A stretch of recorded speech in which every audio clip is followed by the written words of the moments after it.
Hey, what's up, everyone? It's how to videos. Trying to shorten up some of these videos lately. Let me know how you like them. As always, feel free to please leave a comment, like, subscribe.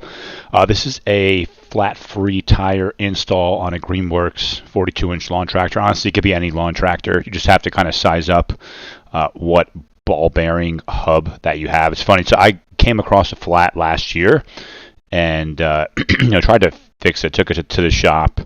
And then, of course, had another flat, and I was like, you know what, the hell with this. I'm just going to kind of fix things the way I did with my prior mower and go ahead and get a flat-free tire. Found one online that seemed to be the same size, and I'll post it up on the video right now, along with the ball bearing. So the confusing part is there's like a huge offset if you look at the stock front wheel compared to kind of the one that is included in the package.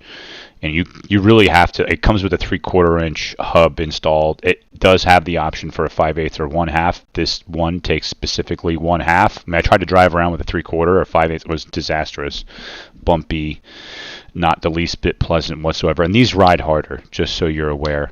Now, the way you approach this, you just kind of get 2 sets of socket wrenches, take the old one off.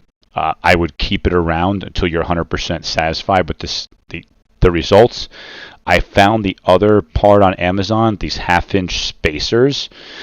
There's not really a good, clean way to space 1/2-inch besides using cheap ones you find at Home Depot. These are stainless steel and they're really nice. I just had to take out the Allen key from the inside of it. However, just kind of made do with that and put one on each side, and you can still kind of squeeze in the other spacer on the other side that came with the package. So I'm excited to get this forward and keep this moving.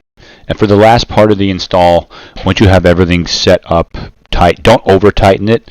I would at least imitate spinning the wheel and then continue tightening with both sockets until you start to see some resistance. Because you can keep going tighter, but what's the point in that? You want them to be secure, tight. You don't need to use anything like Loctite.